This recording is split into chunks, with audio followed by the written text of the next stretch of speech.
Hello and welcome to our February newsletter. And I think everyone has got the feeling of, oh my gosh, we're into February already.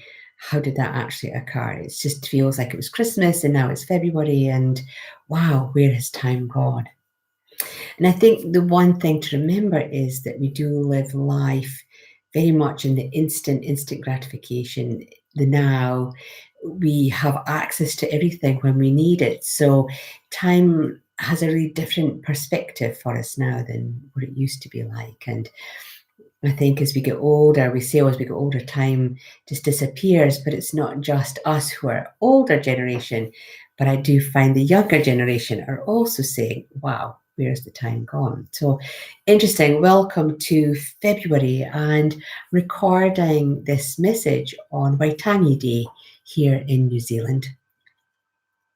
And it's a special day where of cultural significance here in New Zealand around the land treaties and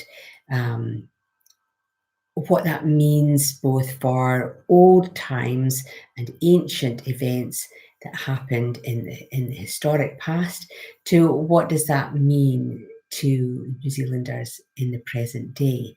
And it's bridging that gap. And I think for all of us with a significant cultural background, I know for myself, coming from Scotland, I have a husband who is related to the Campbell tartan, and the Campbells did a great misdeed many moons ago to the McDonald's. And that's ancient history, but it still has relevance today. It still has relevance today, especially us being here in New Zealand, and we meet people who have traced back their ancestors to either being a McDonald or a Campbell. So we're here on this day of Waitangi, celebrating cultural significance, celebrating diversity here in New Zealand. And maybe today is something where you can create a significant look at what's happening for you culturally. Where have you come from and where are you going to? Which I suppose sort of segues into my newsletter, which is all about letting go. And people say to me, oh, when will it stop? How many layers have I got? How many things do I have to keep working through? Can I not just have a rest? And of course you can. You can absolutely take a step back from your self-awareness and your spiritual development. That's not a problem. However, what does that do? Does it hold us in check?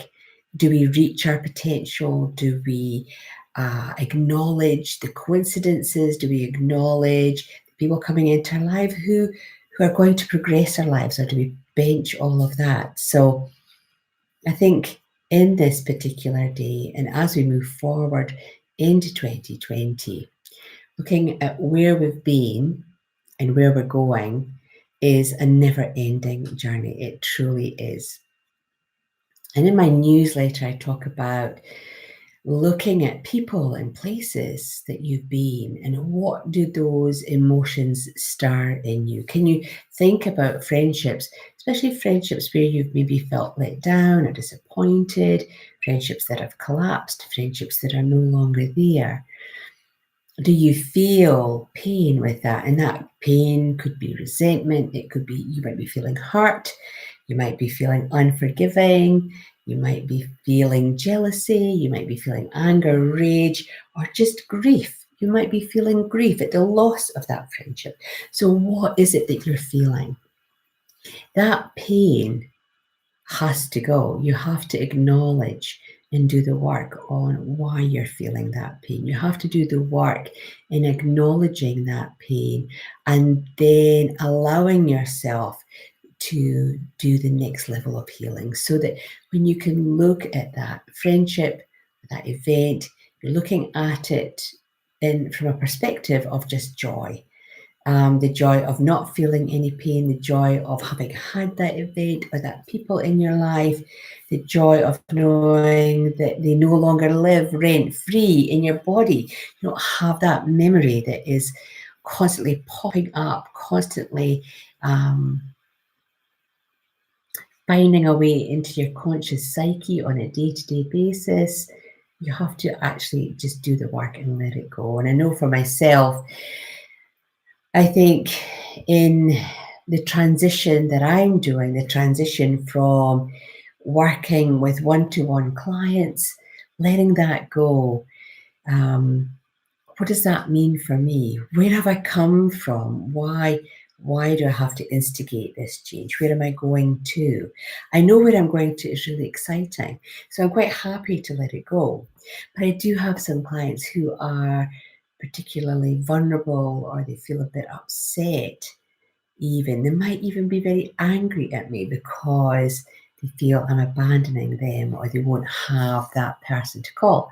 Even though I know in my heart that they have absolutely got the tools to support themselves, to see their way through their little hiccups, their little bumps in the road.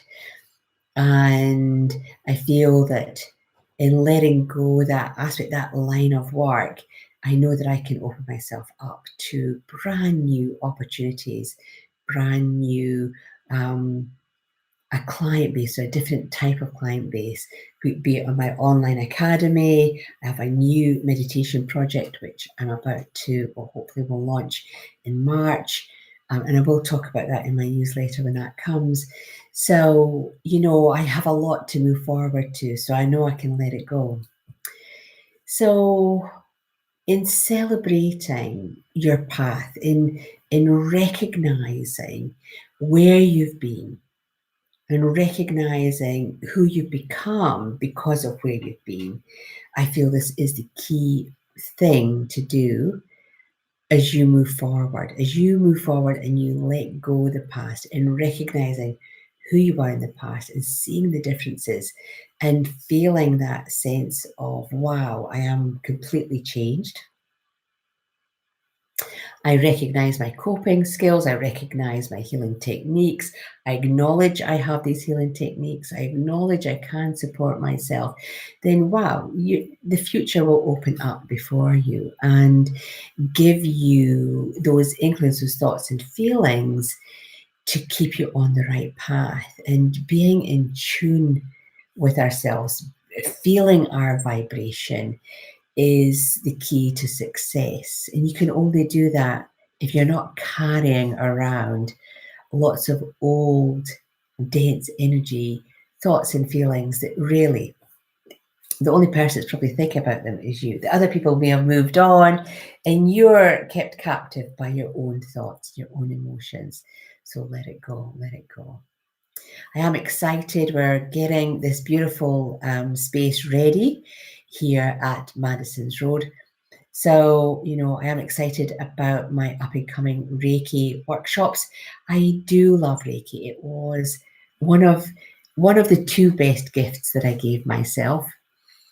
And with Reiki 1, I really wasn't, I worked with spirit, but I wasn't spiritually aware. I hadn't even started any self-development at that point in my life. So in doing my Reiki 1, and just the whole revelation of what that was about, that connection of myself to everything around me. If you're out there and you're struggling with people or places or work, or you want to declutter and you can't do it, then Reiki 1 is absolutely the way to go. It is an amazing starter on your own self-healing journey. So we have a class at the end of February. Really excited about bringing students into this particular location. The house feels ready, the healing space feels ready. So that's a big change for me. So I'm looking forward to creating and continually creating more content and creating a space that that students can just come and be part of.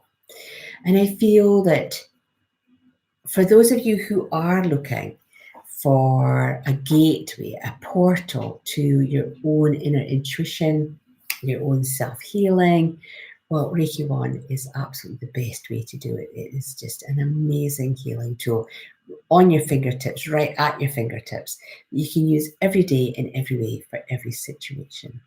So that's really exciting. We've got that to come. and I'm looking forward to that. And of course, our wand making class.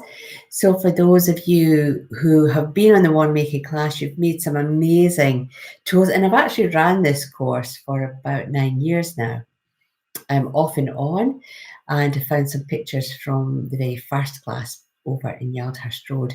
And, just some of the people had made huge big staffs like Gandalf, with the crystals around it. Some made teeny tiny wands. Um, but there's always the creative process is the most interesting part of the wand making course.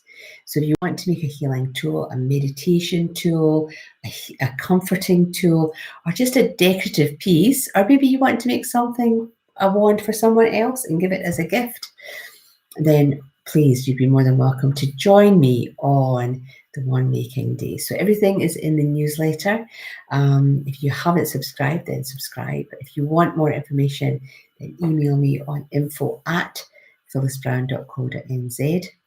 But enjoy your retrospective look. We're still shifting from 2019 into 2020. We've got about another 5 days to go energetic wise. So we're transitioning out and into the year of the rat. We're into this metal year. So remember, metal is both fluid and solid and strong and weak. It's everything. So it's all out there this year energetically. And so just be really aware of your energy around that particular element. So do your work, do your healing work, and get ready for the new year as it starts in about 5 days' time. Until the next time, take care for now, and we'll see you soon. Bye for now.